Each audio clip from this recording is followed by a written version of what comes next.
Variable fonts is the latest evolution of the OpenType font specification as implemented in CSS. Unlike static fonts, which provide each styled typeface in a dedicated font file, variable fonts enable different variations of that single typeface from a single file across what's known as an axis, which can be weight or width or italics or something else. Consider this example. Here I've added every available weight and style of the font Source Sans Pro through Google Fonts. There are 12 distinct weights and styles, from extra light all the way to black italic.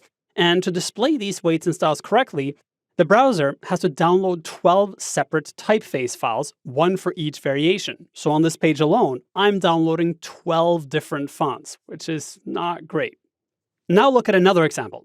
Here I've added Source Sans Pro variable, the variable fonts version of Source Sans Pro. There are two files here, Source Sans Pro variable at the top and Source Sans Pro italic variable below. So we're downloading 2 instead of 12 files. Right now, the weight for each of these 2 lines is set to 200, which maps to extra light in the static font version. But these are variable fonts, meaning there are going to be variation axes I can use to change the appearance of these fonts. Let's take a look. In the Firefox developer tools, I can select one of these lines. So I'll select the Roman one at the top. And then down here in the font editor, we have the weight axis for this variable font. You can see right now it's set to 200, but I can change this to any number using the slider. And as I do, you'll see the font varies in thickness or weight from 200 all the way up to 900, which is the black variation. I can also do the same for italic variable, and this change will be independent of the previous one I did because we are applying CSS to individual elements here.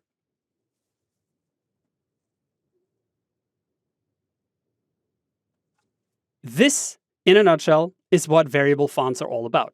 Once a font is loaded, you can use CSS to vary the appearance of that font to produce the output you want. And because the font is variable, you're not restricted to a predefined set of weights and styles. You can choose any value within the specified parameters. So for Source Sans Pro variable, the font weight can be any number between 200, which equates to thin, and 900, which equates to black.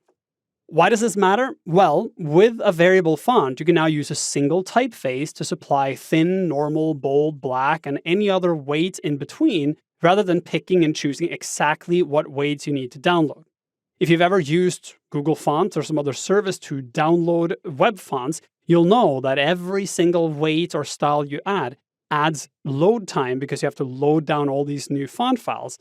But with variable fonts, you're just adding the single font and then varying it across whatever available axes you have to get the results you want.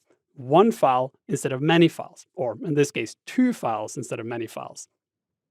And the cool thing is, this is all controlled through CSS, so you're free to change your settings for individual elements to fully customize the typographical experience. And this demo here, variation across the weight axis, is just the tip of the iceberg. Different fonts have different axes available for further customization. And as you'll see when we dig deeper, this opens a previously unavailable world of typographic design and customization to you.